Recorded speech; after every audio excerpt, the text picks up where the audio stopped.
Hi, this is Algebra 1, Lesson 62. And in this lesson, we're covering square roots, higher order roots, and evaluating using plus or minus. Alright, so square roots are just the opposite of when you square a number.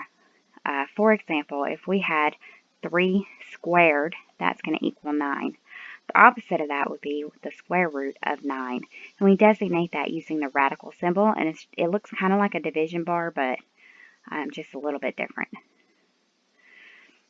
So the math definition for a square root would be the square root of x squared equals x. So squaring undoes square root, and square root undoes squaring. So they're opposites, just like multiplication and division are opposites, and addition and subtraction are opposites.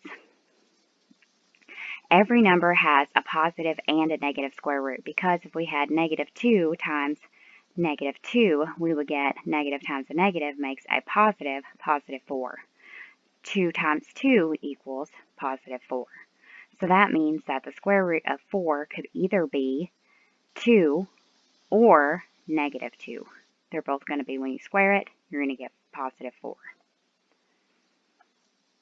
Alright, this asks us to use a calculator to determine the 5 decimal places square root of 18. Now, some of these you have to use a calculator for, because there's no number that we can think of, no counting number, no integer that we can think of, that when we say the number times itself, it's going to make 18. So on your calculator, you're just going to type in 18 and then hit your little radical button right there, and we get 4.24264. Alright, so to write that, we would just write 4.2, what was it? 4.242640. See, we've got a bunch of numbers sticking out here, but we only have to go to 4 decimal places. 264.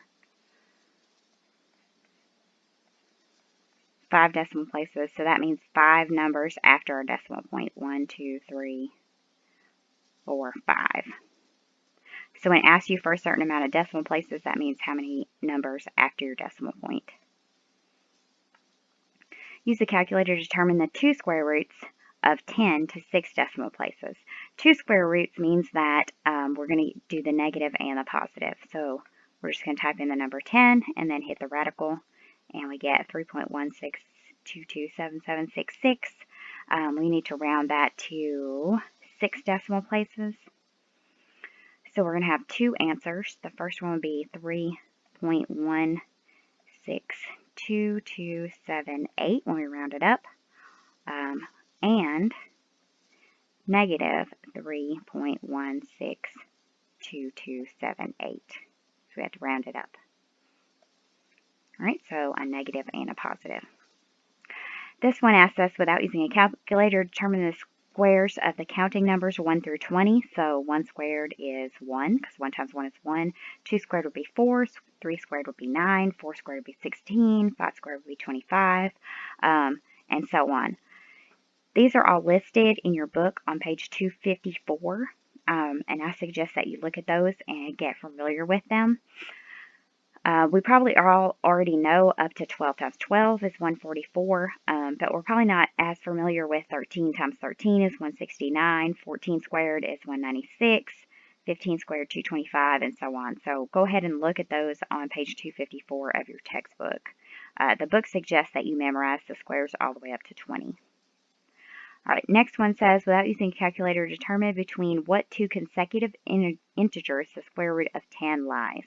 So if we try to find the square root of 10, there aren't any 2 numbers that we can think of that when we multiply them together we get 10.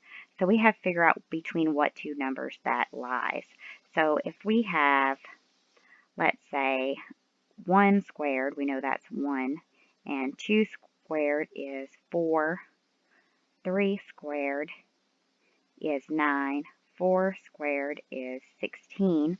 Alright, so that means that we've got square root of 1, square root of 2, square root of 3. Hang on, nope. We would have the square root of 4 equals 2, the square root of 9 equals 3, the square root of 16 equals 4. And 10 is going to fit right here in between 9 and 16. So that means that the square root of 10 is somewhere between 3 and 4.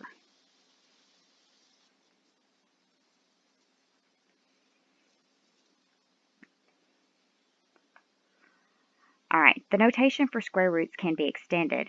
So on this one, it says 2 to the third equals 8. Therefore, the third root of 8 equals 2. And what that means, 2 to the third means 2 3 times. 2 times 2 is 4. 4 times 2 is 8. Third root of 8, that means something times itself 3 times, is 2. So 2 times 2 times 2 equals 8. That means the third root of 8 equals 2. If they asked us for the third root of 27, we would have to find a number that when we multiplied it 3 times together, we would get 27, and that's 3. 3 times 3 is 9. 9 times 3 is 27. All right, without using a calculator, determine the following. Third root of 8, we just did that one. That is 2, because 2 times 2 times 2 makes 8. The fourth root of 81. We could start with 2 and try that. So 1, 2, 3, 4. Whatever we have has to be multiplied 4 times, because it's the fourth root. 2 times 2 is 4. And then another 2 times 2 is 4. And then 4 times 4 is 16. So it would not be 2. 3 times 3 times 3 times 3. 3 times 3 is 9. 3 times 3 is 9. And then 9 times 9 is 81. So this one is 3. If we multiply 3 4 times, it equals 81. All right, the third root of negative 27. That means something has to be multiplied by itself 3 times. We know it's not 2, so let's try 3.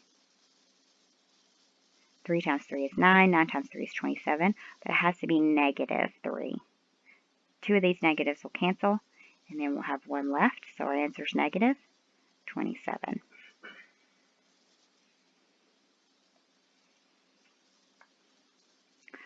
All right, the equation x squared equals 4 has 2 solutions because 2 times 2 equals 4, and negative 2 times negative 2 also equals 4. The solution to this equation can be written 2 different ways. We can write x equals 2, because we have x squared equals 4, so we would say square root of x squared would be x, and square root of 4 would be 2. But it could also be negative 2, because negative 2 times negative 2 is also going to equal 4.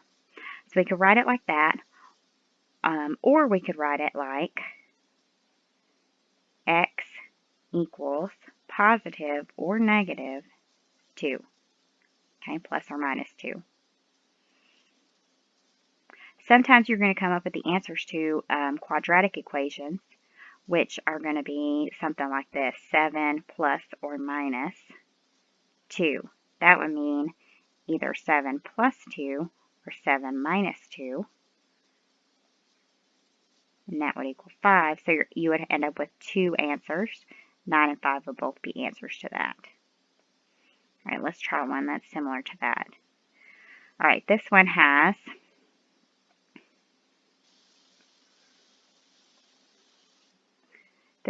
negative 2 squared minus, that's supposed to be a plus, negative 3 squared plus or minus the square root of 4. All right, so first we're going to work on this one. So negative 2 squared. Now remember that negative is not included in parentheses there, so we'd say 2 squared is 4, and then we'd do negative 4. And then negative 3 is in parentheses, so that means negative 3 times negative 3, and that would be positive 9, so plus 9. And then that would be plus or minus the square root of 4. So we're going to add these up first. So that would be 5 plus or minus the square root of 4. Square root of 4 is 2, so that would be 5 plus or minus 2. So that means we would have two separate equations, 5 plus 2 and 5 plus 9. 5 plus 2 is 7. I mean, not 5 plus 9.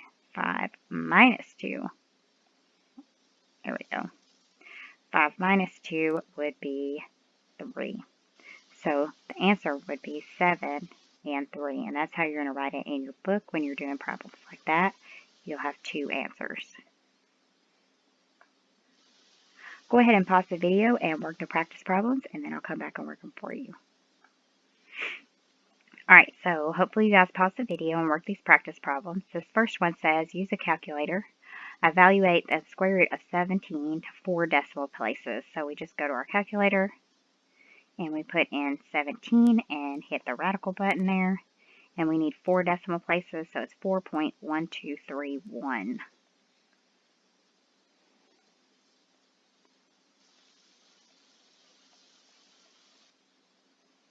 And that's the answer to A. For B, without using a calculator, determine between what two consecutive integers the square root of 27 lies. Alright, so if we have, let's see, we know it's not 1. 1 times 1 is 1. 2 would be 4. 3 would be 9. 4 squared would be 16. We're starting to get towards 27. 5 squared would be 25. 6 squared would be 36. So 27 is going to be right between 25 and 36. So your answer is going to be 5 and 6. Square root of 27 is a number that's between 5 and 6. Alright, these ones say evaluate, do not use a calculator. So for C, the third root of negative 27 would be negative 3, because if we did negative 3 times negative 3 times negative 3, these would cancel out, so we'd end up with a negative. 3 times 3 is 9, 9 times 3 is 27. So the answer to that one's negative 3. This one has square root of 81 minus square root of 144. Square root of 81 would be 9. 9 times 9 is 81. Square root of 144 would be 12. 9 minus 12 would be negative 3. So negative 3 is the answer to D. Alright, negative 1 squared. 1 times 1 is 1. That would just be negative 1 plus negative 2 is in parentheses. So that means negative 2 times negative 2. Those negatives would cancel and we would get positive 4 plus or minus the square root of 9. Negative 1 positive 4 would be 3 plus or minus the square root of 9. Alright, square root of 9 is 3, so we would end up with 3 plus or minus 3. 3 plus 3 would equal 6. 3 minus 3 would equal 0. So your answer is 0, 6. Alright, that is it for, nope, is it? Yep, that's the last practice problem. So that's it for lesson 62. Thanks for watching.